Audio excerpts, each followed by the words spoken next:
The Arkansas Martin Luther King Jr. Commission is a division of the Arkansas Department of Education.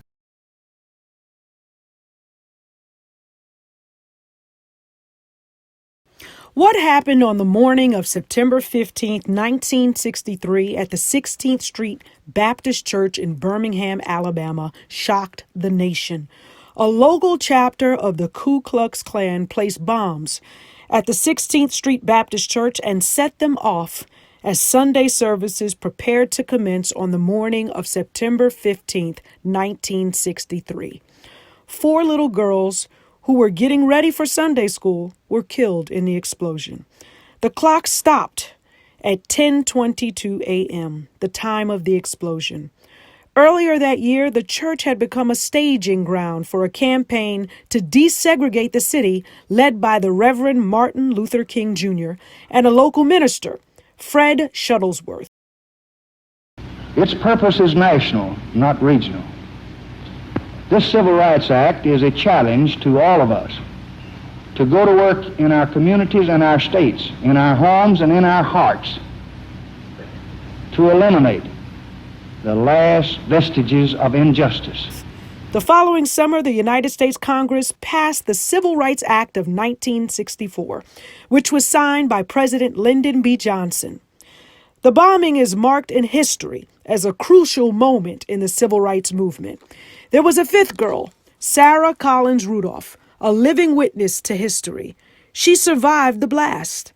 The Arkansas Martin Luther King Jr. Commission hosted a lecture from Miss Collins for students. Yes, during the time that I was going through the trauma that I was going through, I was 12 years old. And I began to believe that the things of this world would help that trauma, like drinking and drugs and stuff like that. But I just found out for myself that the drugs and the alcohol, it didn't work. I had to go to God. The only thing that helped me during that time to get over my nervous condition was Him. Well, I'm about to let y'all know about what happened on that Sunday morning, how the bomb went off and what happened. Let them know about the service. But there was one more girl. Addie Mae's younger sister is our keynote speaker today, Sarah Collins Rudolph, who was 12 years old at the time. She survived the bombing in 1963. She had 21 pieces of glass embedded in her face and was blinded in one eye. Dr. Martin Luther King Jr. spoke at the memorial services for 3 of the girls killed in the bombing. He addressed an estimated 3,300 attendees saying, "In spite of the darkness of this hour, we must not become bitter." So at this time, even though history is sometimes difficult to discuss, it is necessary so that we can bring about understanding, reconciliation, and we can observe points in history so that we will never forget the youngest martyrs of the civil rights movement, the 4 little girls. And therefore, the Arkansas Martin Luther King Jr. Commission is pleased to present the 5th girl, Miss Sarah Collins Rudolph.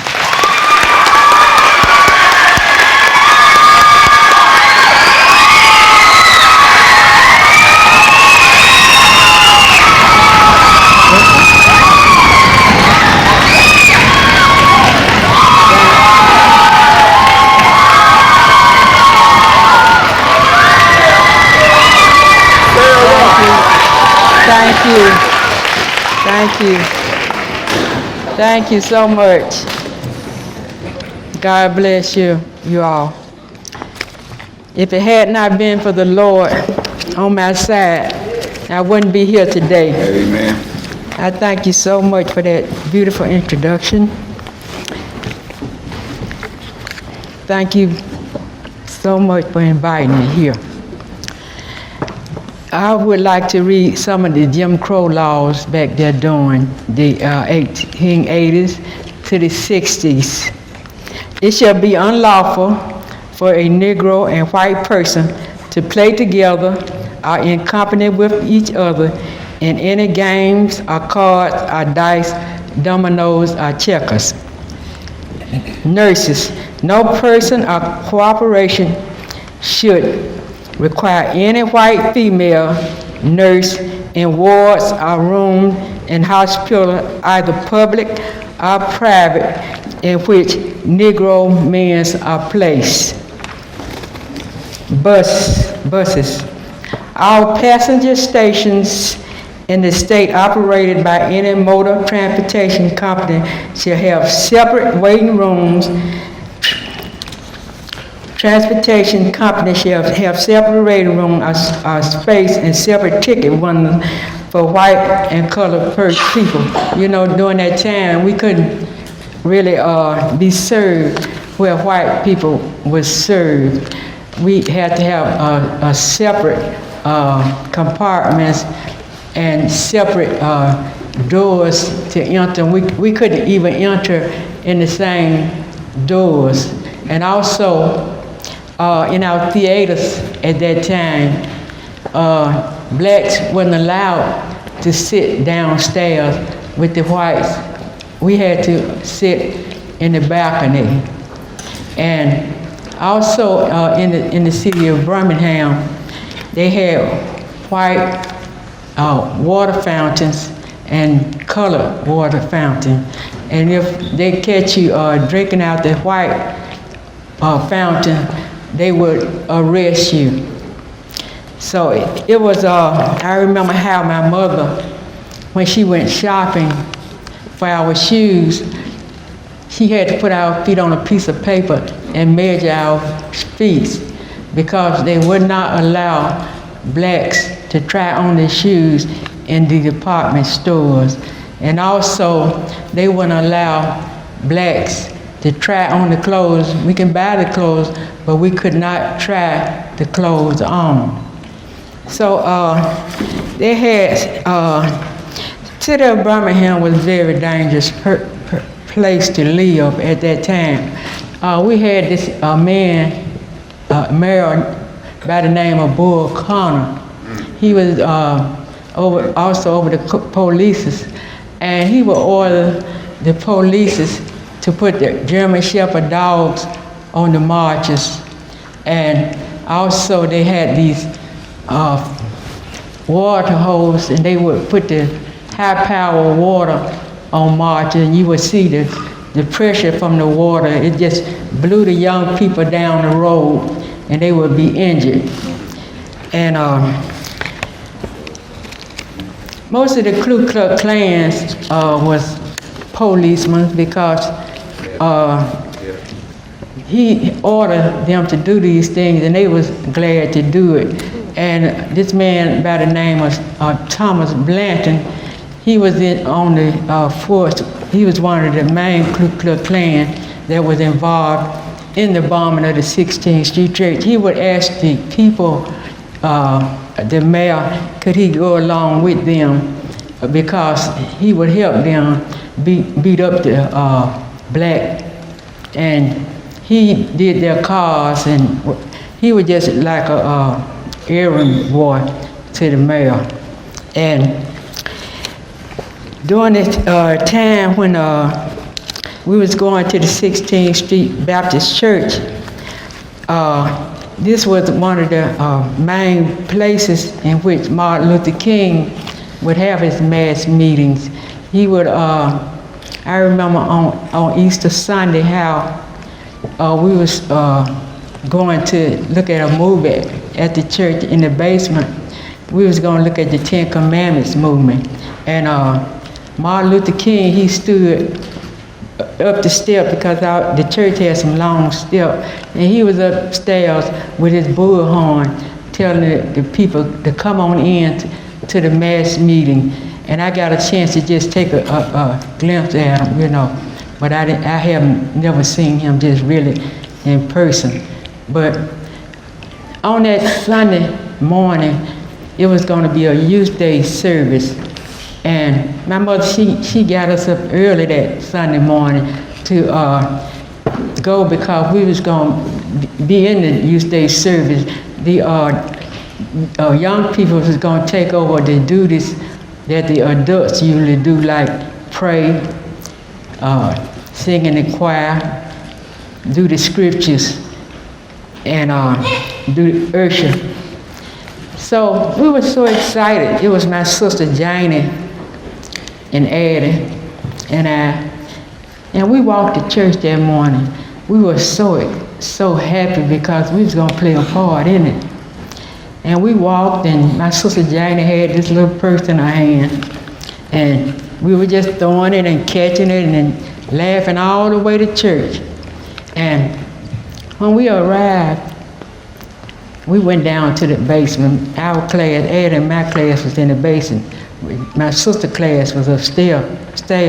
So she freshened up and she went on up to her class, and we stayed in the basement. We decided to just stay in the ladies' lounge since we was kind of late anyway. So we stayed in there, and I was beginning to look out the window, and out the door, and I spotted Denise McNair, Cynthia Wesley, and Carol Robinson. They came into the ladies' lounge, and they spoke to us and went on to the stalls.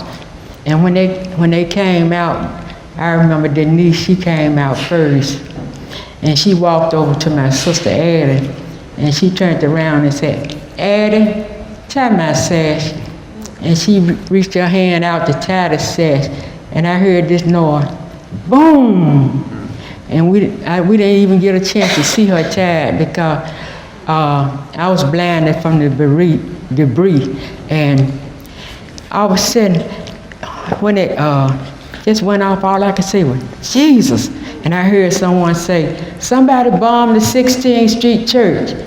And their voice was so clear as though they was in there with us, but they blew a big hole right there where the girls were standing. And this person, I found his name was Samuel Rutgers, because I met him later on through the years. And he told me, he said that he was upstairs in the adult class, and he heard that loud sound. He wanted to come down and see what was happening. And when he looked to use the steps to come down, the steps was blown away. So what he did, he just jumped down. And when he jumped down, he looked into the hole, and he seen me standing there bleeding. And he picked me up and brought me out. And all I could do was just wonder what was Addie. The other girls were. But they rushed me on over to the hospital. Hillman Hospital was the name of it, but right now they changed the name to University Hospital. They rushed me in. When I got there, somebody said, you're gonna have to lay on the cot because the eye doctor is not in yet. So I laid there a while, and while I laid there, my sister Janie came in, and I asked her, I said, "Where's Addie?" She said Addie had hurt her back. I guess she didn't want to tell me what really had happened. She said Addie hurt her back, but she would come to see you tomorrow. And I said, okay. But when they rushed me in, they did surgery on my eyes, and when I came to my room, my mother was up there waiting, and that's when I found out that all of the 4 girls that was in the ladies' lounge with me, they was all killed, and I was the only survivor. So I stayed in the hospital for a while. When they took the bandage off my eyes, the doctor asked, he said, "What do you see out of your left eye?" I said, "I see a little light." "What do you see out of your right eye?" I said, "I can't see anything." So I was blinded in my right eye from the bomb. And I stayed in the hospital about a couple of months. And before I was released, the doctor told my mother to bring me back in February because they would have to remove my right eye. And if they didn't remove my right eye, I would go blind in my left eye. But you know, during that time when when I went back to school, people didn't know just what a young person go through at the age of 12, being in a bomb. I didn't get into counseling, and the sound of that bomb was so loud that you can really hear it across the city of Birmingham. The church, other churches shook because my husband was telling me about when the bomb went off. They heard it. His church is way on the south side, and our church is on the north side. He said shook his church, and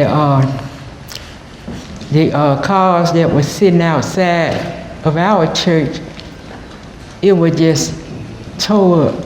It was just real damage. And during that time, at that time, cars was made out of steel, and it just blew the cars up. Some cars were just total. They just couldn't drive it no more, because all across the street, in these hotel rooms, it blew the windows out. And I know it had to be a miracle that I just only lost my eye, because the vibration of that bomb, it shook me so hard till I began to have a nervous condition, and I was suffering from so much fear. And cars at the time was backfire. When I would hear the cars making that backfire noise, boom, boom, I would just shake all over. And I went through life that way. I was just suffering, had that nervous condition, and it was bad. And I felt like they should have had, counseled me and looked after me, but they didn't. So I would like to say that at that time, they found out who bombed the church, but they did not put them to the bar of justice. It was this guy named Thomas Blanton, Robert Chamberlain, and Bobby Frank Cherry, and there was another named Herman Cash. They knew that they bombed it, but they lived their life free for years. They even gave a couple of the men's nicknames. They called Robert Chambers Dynamite Bob, and Frank Cherry, they called him Cherry Bomb. And in 1997, that's when they finally, Bill Baxley opened up the case, and he convicted Robert Chamberlain of bombing in the church. And in 1987, he died in prison. Herman Cash, he died before they even had the went to trial. And also, Bobby Frank Cherry, he would always try to let people know that, try to act like he was too sick to go on trial, but they had took him to get some test him to see was he able. So they found out that he was faking, so they put him on trial, and that was in 2002 when he went on trial. But anyway, these men, we have one still alive right now, and his name is Thomas Blanton. He's spending time right in the St. Clair Correctional Service. So he's the one now, the only living one. At the time in the city of Birmingham, it was so segregated until we could not go to the white schools. We had a school just of maybe about a block from our house, which was white, but we had to walk 6-7 blocks to the black schools. And while we was in black schools, we was using used books. They would put the new books at the white school, and when the white children get through using their books, they would send the old books to our school. And it was really a time where it was hard living in this city, but we stayed there simply because, you know, most families moved out of the city because they had families to go to out of town to live with them. But many families left, and I wanted so bad to leave Birmingham, but we didn't have anywhere to go. So we just had to stay there and live. But during the 16th Street Baptist Church was a long road to justice. And the year when the case reopened, the case opened up with Doug Jones. He really had to grow up really because he was a very young person, and that's when he brought these men to trial to stand up for what they did. And I was so glad because 39 years to bring these men to justice, that was just too long. And because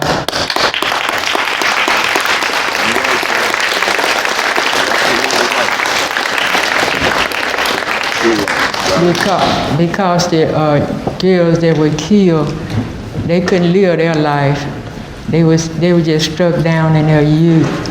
And I was so glad that he had the trial. He really had to go to college and learn, you know, how to be a lawyer. And so he was a good man. And y'all might have heard of Doug Jones. Yes, he's a senator now. And I would like to say this. You know, when I was in that bomb and I couldn't get any peace, I couldn't get any help or anything, I just had to really rely on God. You know, like young people today, when they go when they in different kind of crisis or anything, you know, the first thing they want to turn to is the drugs, the alcohol, and all that. And which I did. I thought the drugs and the alcohol would help me get over my condition, but it didn't. So I just like to leave this to you all young people. When you go through something, pray about it. Go to God. He the only somebody to help me. And also, young people, please, when the time comes, when you get old enough, get out and vote. Please.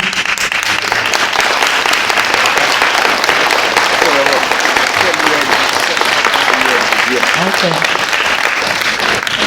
Yeah, get out and vote because so many young people now, they don't do that. And also, I had to forgive these clans for what they did to me because I had a lot of hate on the inside of me for what they did, but I had to forgive them. So nowadays we really got to forgive and love one another. We don't want to do like the devil do, hate people because of their race, you know, because all of us is made in God's image. So we shouldn't look at race nowadays. Let's just love each other and let's just get along. Thank you.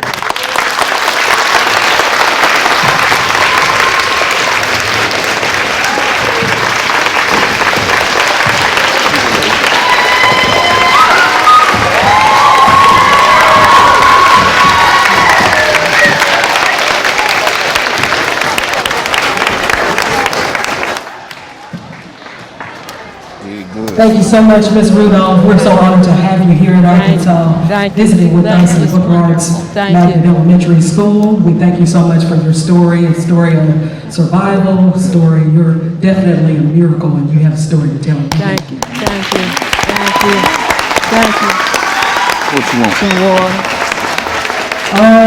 So on behalf of Mr. Scarbrough and the Arkansas Martin Luther King Jr. Commission, upon hearing Ms. Rudolph's story, we'd like to encourage young people, and I'm sure Ms. Ward and Ms. Brown will agree, to record history. History is closer to you than you think. Take some time out to use today's technology and record the stories of your grandparents, your parents, and there's so much history just right there in your own household, just by talking to people within your family. Everybody say everybody has a story.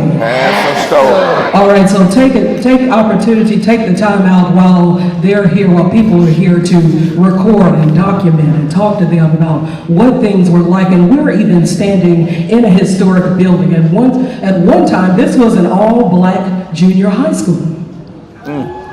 Booker Arts Magnet, there were lockers here, and so just history is a lot closer to us than we think. And we're standing in a place of history right now. So thank you once again, Ms. Rudolph, and thank you.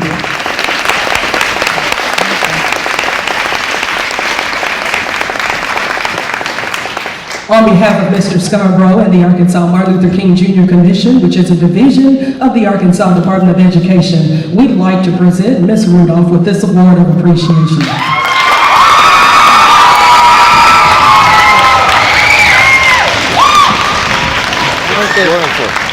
Okay, thank you. Thank you, sir. Thank you. This way.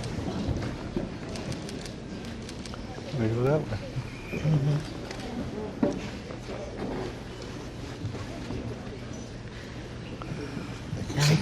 Thank you so much. Thank you. We want to present. Morgan's going to help us out.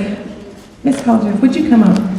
Here at Booker Arts Magnet, we say we are a family, and we want you to know that today we have adopted you into our Booker Arts Magnet Thank family. you. We appreciate you being here. We appreciate your life and your service.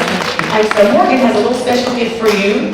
Okay. Just a couple little tokens from there. And Thank it's you. an official Booker Arts Magnet lunch bag, because you are now part of our Booker Arts Magnet family. Thank you. And we appreciate you. Thank you so much. Thank you.